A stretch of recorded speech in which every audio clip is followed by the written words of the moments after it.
समझता हूँ कि ताम्रध्वज साहू जी उन पर भारी पड़ेंगे, क्योंकि अनुभवी है। यहाँ से तो रूपमणी चौधरी जीत रही है और अच्छे तरीके से जीतेगी। पे आए थे कि बाहर के प्रत्याशी को हमको थोप दिए हो। मान के चलो रूपमणी चौधरी जी 60% रहेंगे, ताम्रध्वज साहू जी 40% रहेंगे। नमस्कार, छत्तीसगढ़ तक में आपका स्वागत है। मैं हूं अरविंद यादव। महासमुंद लोकसभा के लिए बीजेपी ने रूप कुमारी चौधरी को प्रत्याशी बनाया है, वहीं कांग्रेस ने छत्तीसगढ़ के कांग्रेस सरकार में पूर्व मंत्री रहे ताम्रध्वज साहू को प्रत्याशी बनाया है। इस वक्त हम महासमुंद के बाजार में हैं। ये बाजार का जो इलाका है आप देख रहे हैं, सभी तरफ ये लोग हैं, खरीदार भी हैं, दुकानदार भी हैं। इनसे जानने का प्रयास करेंगे कि आखिर इस लोकसभा चुनाव के लिए कांग्रेस या बीजेपी कौन सा प्रत्याशी दमदार है और क्यों। वैसे देखे जाए तो सीनियर है ताम्रध्वज साहू जी और साहू बहुल क्षेत्र है, तो प्रत्याशी तो अच्छा दिए है। और रूप कुमारी चौधरी हाल की वो पिथौरा क्षेत्र से आती है, तो प्रत्याशी तो वो भी अच्छा है महिला के हिसाब से देखा जाए तो। लेकिन मैं ये समझता हूँ कि ताम्रध्वज साहू जी उन पर भारी पड़ेंगे, क्योंकि अनुभवी है और गृह मंत्री रह चुके। हाल के चुनाव हार गए थे, लेकिन ये साहू बहुल इलाका है, तो साहू का कुछ वोट है जो ताम्रध्वज साहू जी के ऊपर जाएगा। लेकिन जो अयोध्या में राम मंदिर प्राण प्रतिष्ठा हुआ है, उससे तो पूरा वातावरण राममय हो गया है। तो ऐसे में बीजेपी के कैंडिडेट छोड़ कांग्रेस के जो कैंडिडेट हैं वो कैसे भारी पड़ सकते हैं। कोई भारी नहीं पड़ेंगे भैया। बीजेपी राम के नहीं है, राम सभी के है, हमारे भी है बीजेपी। और मैं एक व्यापारी हूँ, व्यापारी के हिसाब से बोल रहा हूँ कि ऐसा किसी नहीं है। वो सिर्फ अगर बीजेपी वाले बोल रहे कि राम मंदिर हमने बनाया, तो राम मंदिर का मसला जो है हाई कोर्ट में चल रहा था। हाई कोर्ट द्वारा जब ये निराकरण हुआ तब ये मंदिर बना। ऐसा वो मोदी ने नहीं बनाया, ना किसी ने पार्टी विशेष ने बनाई है। हमारे साथ और कुछ लोग हैं जो मार्केट आए हैं, उनसे भी चर्चा करेंगे कि ये बताइए कि किस पार्टी के कैंडिडेट ज़्यादा मजबूत आपको दिखते हैं लोकसभा चुनाव के हिसाब से। आज के डेट में महासमुंद से पहली महिला प्रत्याशी मिला है महासमुंद को लोकसभा में। और रूपकुमारी चौधरी विधायक भी रह चुकी है, पूरे क्षेत्र को जानती है वो। और हमारे विचार से तो रूपकुमारी चौधरी जीत रही है और अच्छे तरीके से जीतेगी बहुमत से। ऐसा क्या कुछ है बीजेपी कैंडिडेट में जिसके कारण आप बोल रहे हैं कि वो इस बार उसकी जीत सुनिश्चित है। मोदी का काम, छत्तीसगढ़ सहायक सरकार के काम, लोगों को जन महतारी वंदन योजना से बहुत फ़ायदा मिला लोगों को। जिसका नाम नहीं था उसका भी नाम जुड़ गया अभी। और महिलाओं में ज़्यादा खुशी इस बारे में, और महिला प्रत्याशी भी है महासमुंद से। तो मेरे विचार से तो महिला प्रत्याशी को जाएगा सबको वोट। ये बताइए कि देखिए यहाँ पे जो लोग हैं जिनकी अलग अलग विचार हैं, कुछ का कहना है कि कांग्रेस के जो प्रत्याशी ताम्रध्वज साहू वो जीत सकते हैं, कुछ का कहना है कि रूप कुमारी चौधरी जो बीजेपी की कैंडिडेट है वो जीतेगी। आपका क्या कहना है। मेरे हिसाब से तो रूप कुमारी चौधरी ही जीत सकते हैं। सबसे बड़ी बात यह है कि ताम्रध्वज साहू को यहाँ ना बाहरी प्रत्याशी बता रहे हैं। कांग्रेस में भी ये दो फाड़ हो चुके हैं। भाई पेपर में भी आया था कि बाहर के प्रत्याशी को हमको थोप दिए हो। रूप कुमारी चौधरी यहाँ के विधायक भी रहे, जिला पंचायत सदस्य भी रहे, उस पर से जिला अध्यक्ष रहे भाजपा के। तो पूरा उनका इन क्षेत्र में दौरा हुआ है, उनको सब जानते हैं। दूसरी बात यह है कि जो अभी महतारी वंदन योजना आया है महिलाओं के लिए है वो, तो उसमें भी उनको बेनिफिट मिलेगा। और ऊपर से मोदी जी का लहर चल रहा है ना। राम मंदिर का मुद्दा अलग रखो, लेकिन ये तो मोदी जी का जो लहर है। और जो अभी बोनस दिया है 3100 रुपये में धान खरीदी किए हैं, तो गरीब किसानों को भी उसमें फ़ायदा हुआ है। तो ये मान के चलो रूप कुमारी चौधरी जी 60% रहेंगे, ताम्रध्वज साहू जी 40% रहेंगे। मैं साहू हूँ, फिर भी मैं बता रहा हूँ आपको। ये सबसे बड़ी मुद्दा ये है कि ताम्रध्वज साहू जी को यहाँ के कुछ वरिष्ठ नेता, कांग्रेस के नेता भी बोल रहे हैं बाहरी प्रत्याशी को हमको सौंप दिए हो। भाई लोकल प्रत्याशी हमको चाहिए। 8 विधानसभा आता है लोकसभा में, हमारे 8 विधानसभा हैं, तो कहीं भी विधानसभा के पूर्व विधायक है या उनको देना चाहिए था टिकट। लेकिन देखिए जो भी चुनाव होता है उसमें बाहरी और स्थानीय प्रत्याशी का बहुत ज़्यादा महत्व इसलिए नहीं होता है कि देखिए नरेंद्र मोदी जी भी हैं गुजरात के और लड़ते वाराणसी से। देखो जी, वो बड़े नेता हैं, वो जो कार्य करते हैं, है ना, छोटा मोटा नहीं, वो देश के पूरा देश के लेवल में, मतलब इंडिया के लेवल में कार्य करते हैं। अपने खाली गुजरात के लेवल में कार्य नहीं करते। वैसे ये है। दूसरी ये है कि यहाँ और भी कैंडिडेट है। कांग्रेस से पूर्व विधायक थे, अपना अग्नि चंद्राकर जी हैं, भाई पूरे 3 बार के विधायक हैं, वो प्रबल दावेदार थे। अब वो चुनाव लड़ेंगे नहीं लड़ेंगे उनका अलग मंशा है, लेकिन ये क्या होता है लोकल में और बाहरी प्रत्याशी में थोड़ा से कांग्रेस कार्यकर्ताओं में भी नाराजगी आ गया है। अपने क्षेत्र का रहेगा लोकसभा सदस्य तो हम कहीं भी जाकर मिल सकते हैं। ये रूप कुमारी चौधरी जी हैं, लोकल पिथौरा के हैं, महासमुंद में वो बनाएंगे। ताम्रध्वज साहू जीतेंगे तो भी वो महासमुंद में अपना कार्यालय बनाएंगे, ऐसा बात नहीं है, है ना। लेकिन स्थानीय प्रत्याशी और बाहरी प्रत्याशी में थोड़ा सा फर्क आ जाता है आदमी के सोच में। कुमारी चौधरी यहाँ के स्थानीय व्यक्ति हैं और ये जो ताम्रध्वज साहू हैं वो बाहरी व्यक्ति हैं, इसका कितना फर्क पड़ेगा वोटिंग में? ये पार्टी हिसाब से सब ये होगा, है ना। बदलो वाला बदलो है, सिद्धांत है।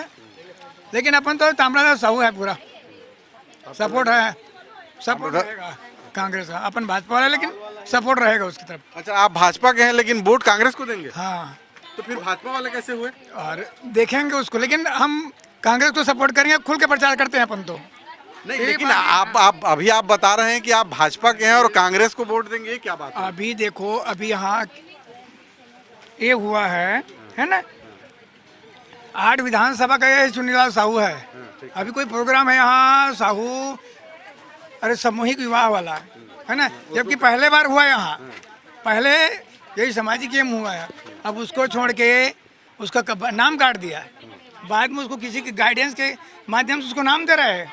लेकिन भाई यहाँ तो सरकार बीजेपी की है और बीजेपी की सरकार होने के बाद भी जो सांसद हैं उनका नाम काटा जा रहा है, तो बीजेपी वाले जानेंगे। हाँ, है ना, लेकिन ये गलत है ना।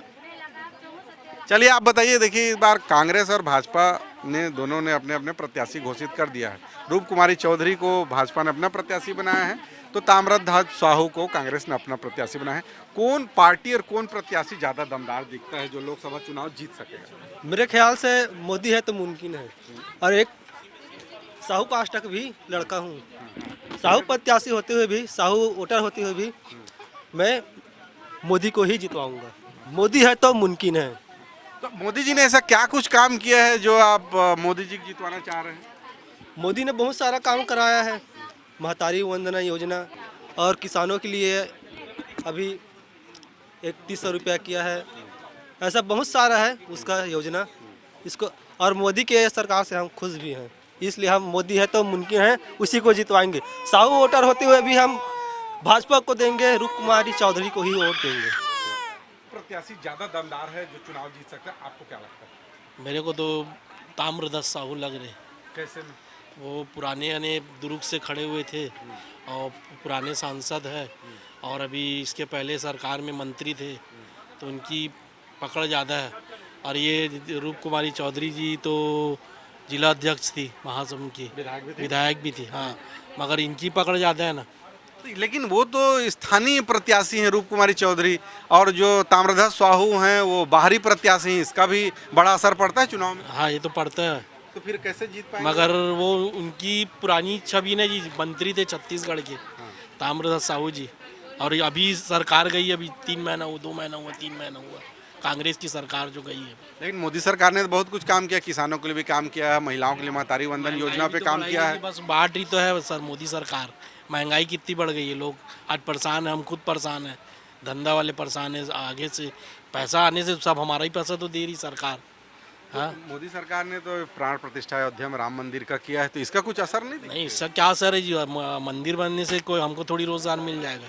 हाँ, मंदिर तो पहले भी थी जी, पहले भी पूज रहे थे सब। हाँ, पहले तो कोई पूज रहे, पहले तो नहीं पूजे थे, ऐसी बात ही नहीं है। पहले भी लोग पूजे हैं, आज भी पूज रहे हैं। वो तो एक चुनावी मुद्दा है, वो तो अभी धर्म के उसमें चुनावी मुद्दा कर रहे हो। कौन प्रत्याशी ज़्यादा बेहतर है जो चुनाव? यहाँ पे भाजपा का प्रत्याशी रूप कुमारी चौधरी जी निकाल लेंगे यहाँ से, महासमुंद से।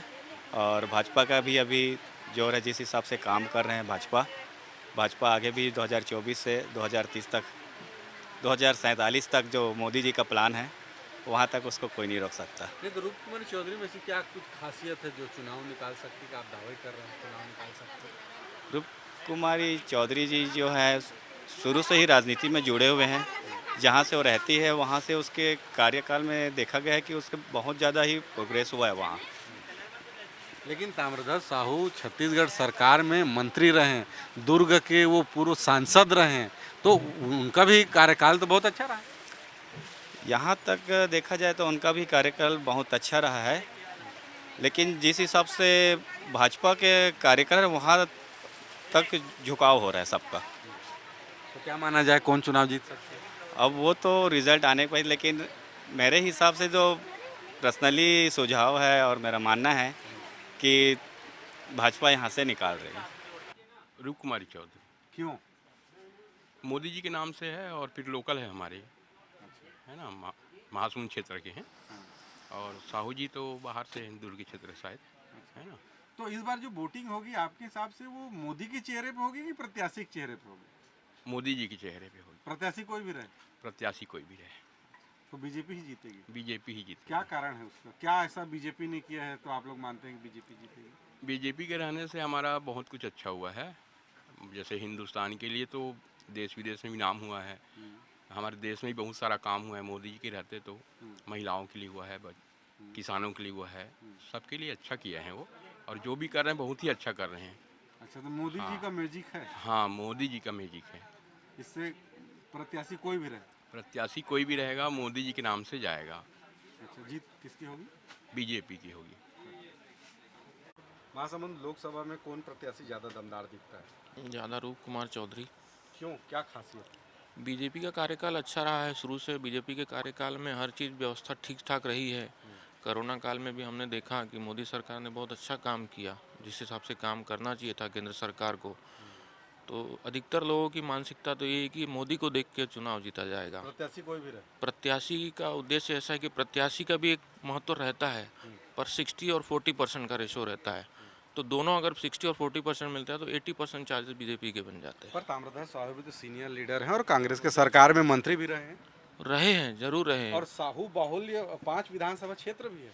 साहू बाहुल्य तो अभी भी था, विधानसभा क्षेत्र में भी साहू बाहुल्य था, पर अधिकतर साहू वोट जिस हिसाब से देखा जाएगा तो वो भी बीजेपी को ही वोट पड़े। तो कहीं न कहीं कारण फैक्टर मोदी सरकार का बना है।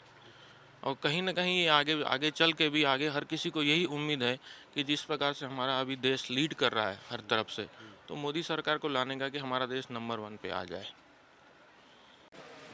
क्या लगता है इस बार कांग्रेस या बीजेपी लोकसभा चुनाव में कौन जीत सकता है और क्यों? बीजेपी जीतेगी और कौन जीतेगी? क्या कारण मानते हैं? कारण कई ठो है। बताइए। महतारी वंदन योजना है, राम मंदिर है, और कई ठो है।